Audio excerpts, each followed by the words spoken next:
Hello, and thank you for joining us today on the Gentle Art of Crushing It show, where we focus on learning and sharing with our listeners all there is to know about how to create success in our lives. This show stands on the shoulders of giants. Our mission is to empower and inspire our listeners to create the life of their dreams whilst having a blast in the process. Let's celebrate life together. Welcome to the show. Okay, well, yeah. So today on the Gentle Art of Crushing It, we have Jordan Berry. Jordan, thank you so much for joining us today on this episode. And why don't we start this off by you just sharing with us a bit about yourself, maybe some background, and then please share something, interesting or different that most people wouldn't know about you. Yeah, awesome. Well, first of all, thanks for having me on. Super excited to be here. To gently Very welcome. crush it with you. Super excited. So I am I'm in the laundromat space, which is a funny little space to be in, and we can chat about that. But I started off I was a youth pastor and a pastor for like 15 years, and that is sort of the background I came out of. And when I was deciding to not do that vocationally anymore, I had this little like identity crisis of trying to figure out, okay, well, what do I do now? Who am I? What do I do? Path took some twists and turns, but ended up buying a laundromat. And that was, the idea behind that. I had 2 young kids at the time. The idea behind that was, I wanted income coming in and not a lot of time going out. And it was pretty much the exact opposite of that. I bought a laundromat and learned some very expensive lessons that ended up costing me a lot of time and money to learn those lessons. So it was a rough entry into the industry here, but kind of throughout it all, I saw the power of laundromats. I mean, they're a cash flowing business, right? They're pretty stable. You buy them correctly throughout kind of most market conditions, and I saw the power of it, of how I say now, most probably 99% of Americans can replace their 9-to-5 income with 1 to 3 laundromats, and that's pretty powerful vehicle there. So that's sort of the background of it. And there's, I can tell you, but I'll tell you one story. I don't know that I've told this anywhere else, but on the laundromat side, I was one day working. I was just cleaning up the laundromat a little bit, and out of nowhere, like 50 cop cars came into the parking lot. And I was like, whoa, what's happening? Apparently a high-speed chase, this is in LA, high-speed chase had ended in the parking lot. And it was wild. I was like, well, this is crazy. But I was getting ready to leave, and I was talking to one of the sheriffs that was there. And I was like, hey, I'm parked here. I own the laundromat. I'm parked here. Do you think I could kind of like weave my way out, or do I have to wait till this whole thing resolves? And he's like, no, I think you can get out. So I start to pull out. And as I'm like weaving my way through the cop cars and pulling out of the parking lot, all of a sudden, like five sheriff officers surround my car with guns pulled out, not pointed at me, but they were out. And I'm like, whoa, what is happening here? And they're yelling at me to like stop the car and put my hands up. And I'm like, what is happening right now? And it turned out that the guy who they were chasing, when he got in the parking lot, he tossed a gun out the window so he didn't get in trouble, but it landed under my car. So when I pulled out, there was a gun underneath my car, and they wanted to make sure it wasn't my gun. I was like, that's not my gun. I have no idea. And they ended up letting me go. It was no big deal, but that was a wild one right there. That's you had to be definitely feeling the adrenaline, like just having cops with their guns out, or anybody with the gun out, right? Yeah.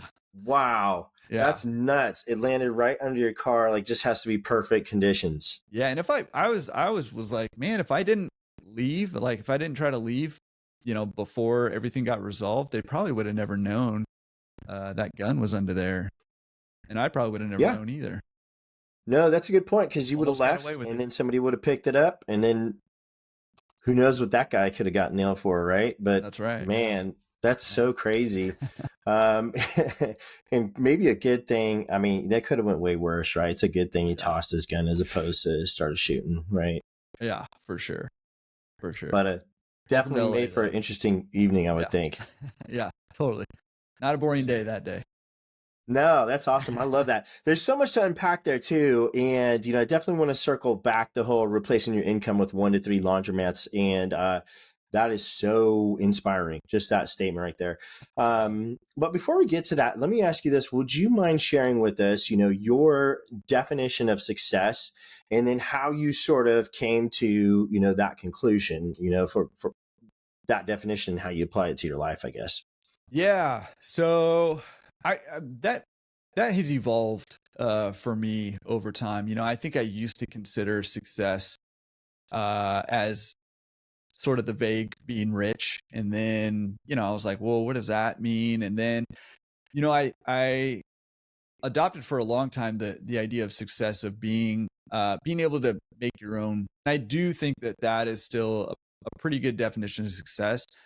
However, I think I've shifted again sort of my definition of success, and I see success more as a process, and I define it as progress now, growth, I guess is a better way to say it, right? And I think you get to a point, or the idea, the hope, right, is to get to a point where money is not the primary driver of every day of your life. Like, I think that's the goal. So many of us live in this, a life where so much of what we do is driven by trying to accumulate the money, and there's nothing wrong with that, right? But there's a freedom that comes along with that not being the primary driver anymore, or at least or necessitating it being the primary driver. Sometimes it still can be the primary driver, but when your life is surrounded by like, I'm just trying to make enough money to get by, life is so difficult, right? It can be so stressful and so hard. And not that problems go away when that goes away, but once that's kind of squared away, then, I think for me, at least, the goal, the definition, I guess, of success is, okay, now am I growing as a person? Am I becoming someone I want to become? And am I becoming someone that's bigger than I am today, tomorrow, right? So I think that's probably how I define it. That's long-winded, sorry, but working No, it it's out as I was talking. yeah. Well, it's a great it is a great definition of success, and it's much better that you explain it than just say, hey, this is about growth, because that's so true. And while you were talking, I'm thinking about how life can be incredibly hard when you don't have enough money, when bills are always tight. And then I'm also thinking the opposite of where life, when you do make your life all about money and you start creating a good income, that can also create this other unhappiness. It's sort of like the Uncle Scrooge sort of thing, right? But Yeah, yeah.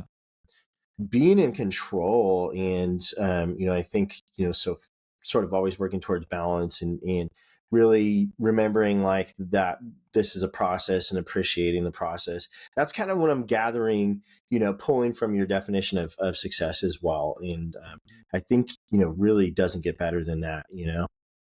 Yeah. Yeah. No, nail on the head right there. Absolutely. Yeah. And I think if we get too focused on anything really, is, it's a recipe for unhappiness, but, money just tends to do that too. I mean, we just need it, right, for everyday stuff. So it just tends to do that to us a little more easily than other things sometimes. Yeah, we need it. It makes life easier. It opens up options for us. And with that being said, let's kind of take that as a great segue into talking a bit about you finding success through laundromats, sort of where you're at now. It's my understanding, at least the last time I, was doing some research on you, you have sort of, courses, program, maybe even coaching. Mm-hmm. And maybe we could unpack that philosophy of replacing your 9 to 5 with 1 to 3 laundromats. So yeah, maybe first question is, where are you at now? What is the success that you found look like, and why are you so excited about laundromats?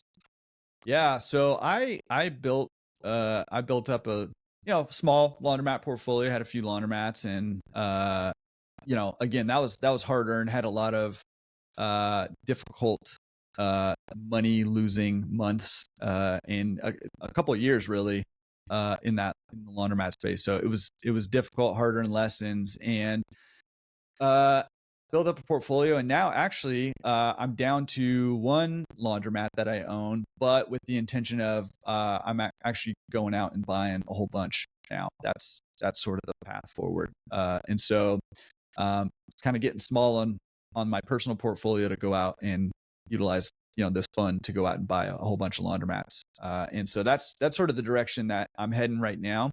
But as throughout that process, I've met a ton of people in this business, and I've met a lot of people, number one, who are afraid to buy a laundromat for the first time because they're a cash business and it can be difficult to figure out if you're buying it correctly. And there's a lot of potential gotchas in there, right?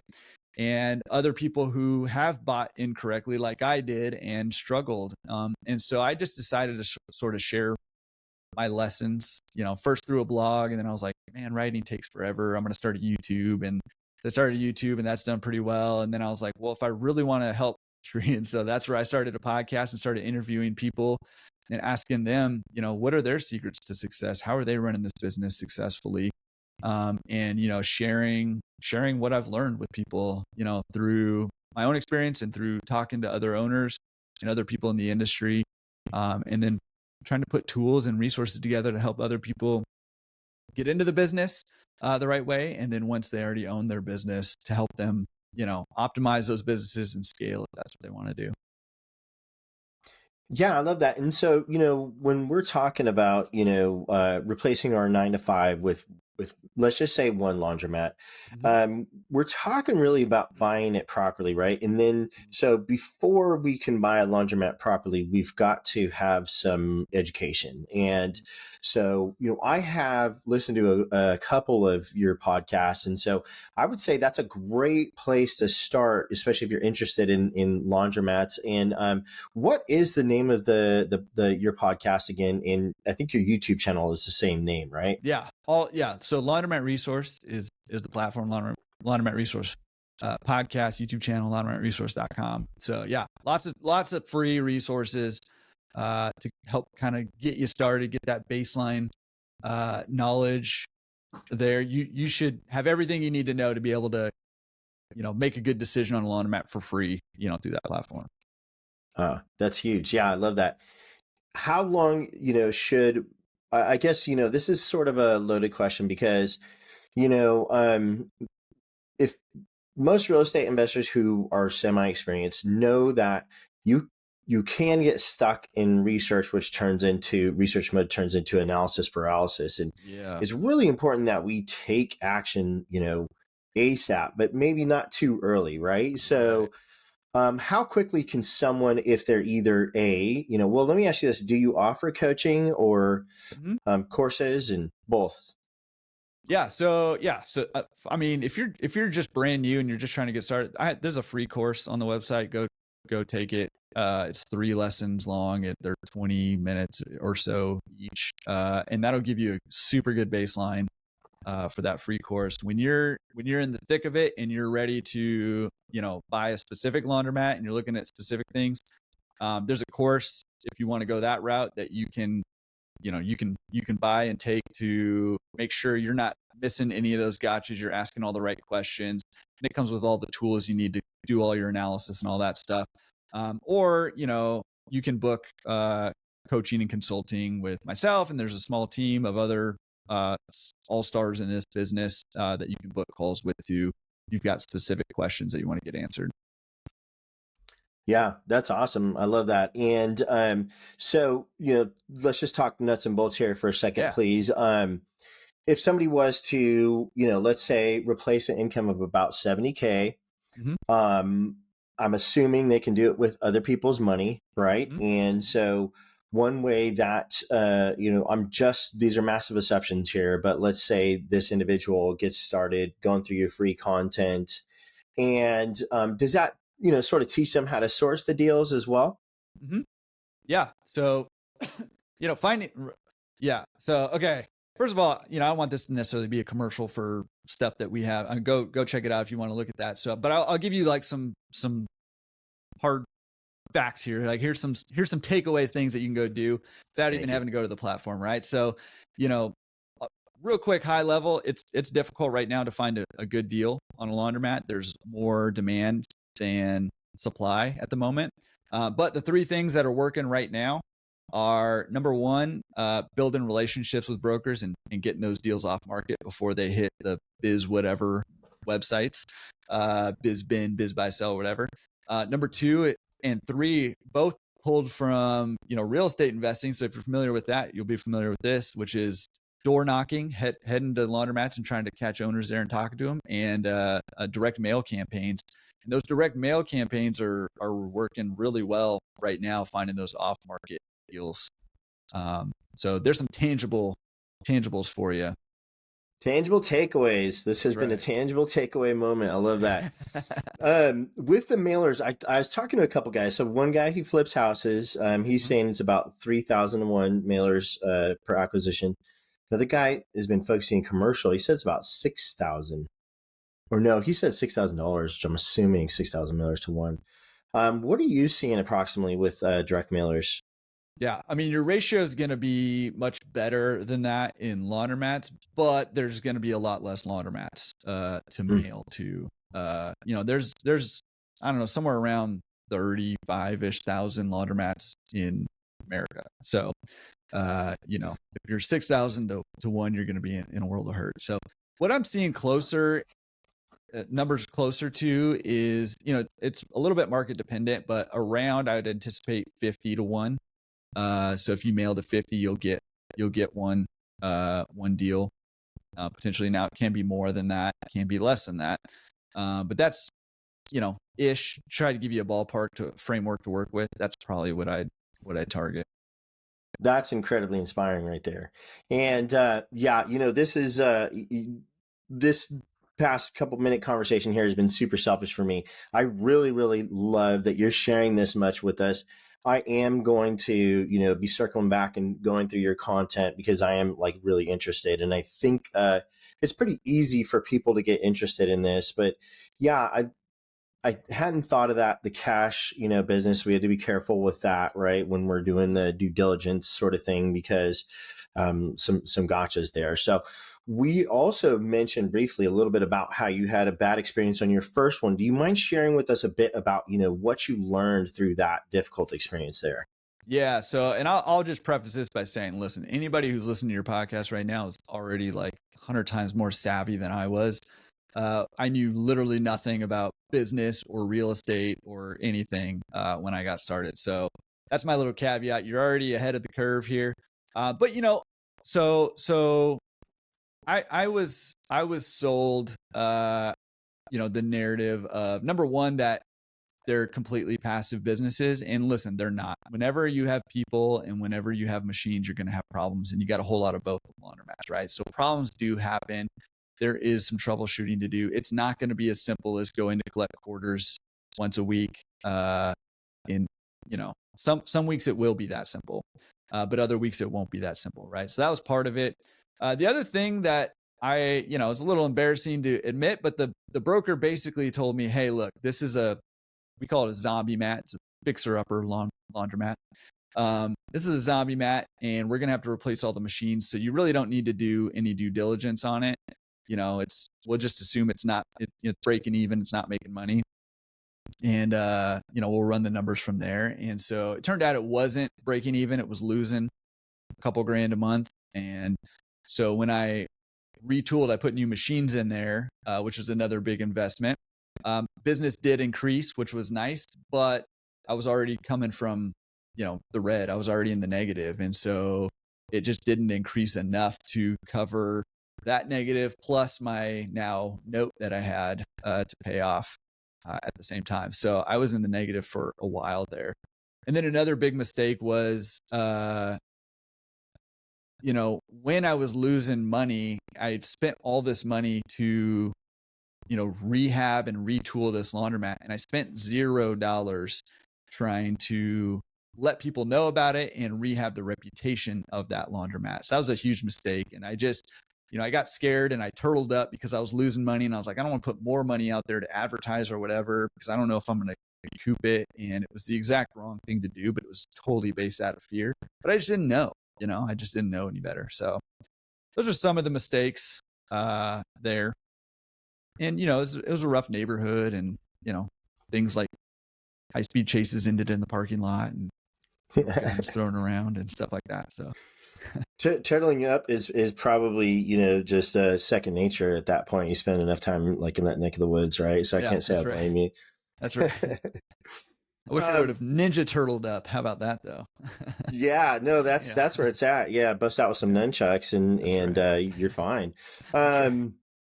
Yeah, question. So contrast that with your laundromat, your main one now. Can you share with us a couple of high points on that one, or highlight reel? Well, I think probably more helpful would be, I can talk about that, but I think real quick, like, here's what makes laundromats so attractive. An average sort of base hit laundromat, you're looking at a 20 to 25% return on your money.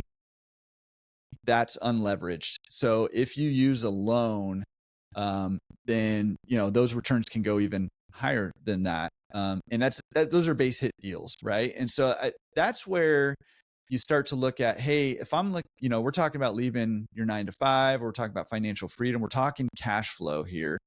And if you're a base hit deal, you're looking at unleveraged, just all cash, you're looking at 20 to 25% return on your money.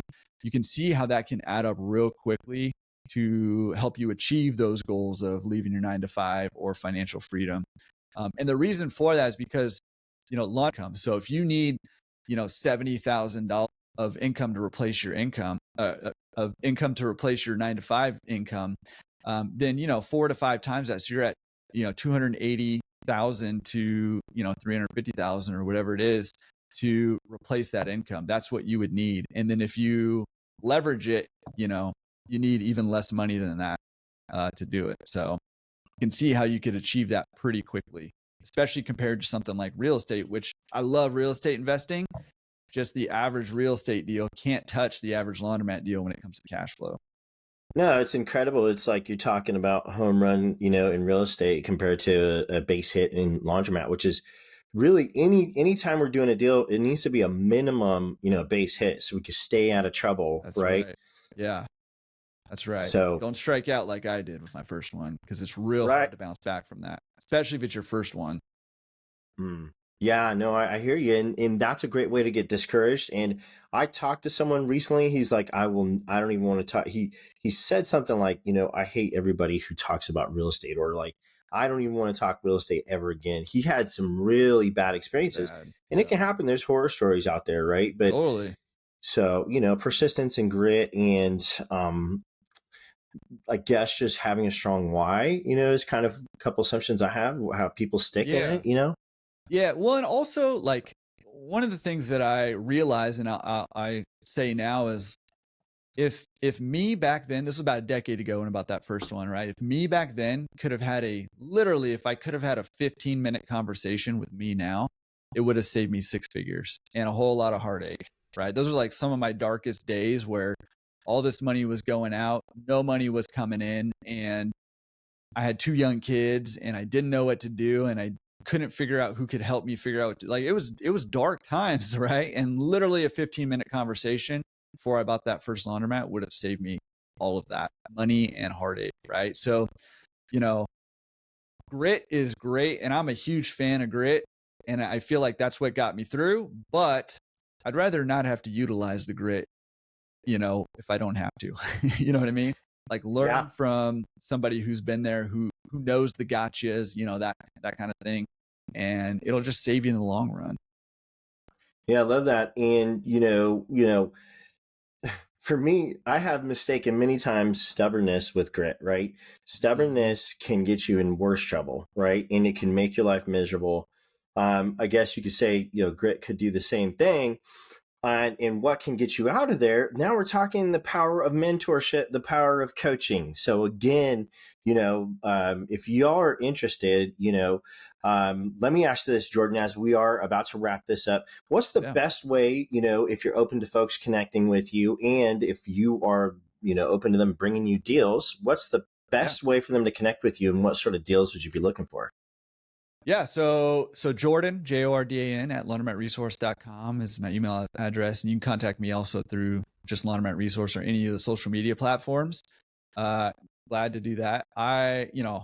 If you're looking for, bring deals, obviously we take care of people who bring us deals. So we're looking for, right now we're looking for portfolios. So anything with 3 or more laundromats in pretty much any market we're interested in.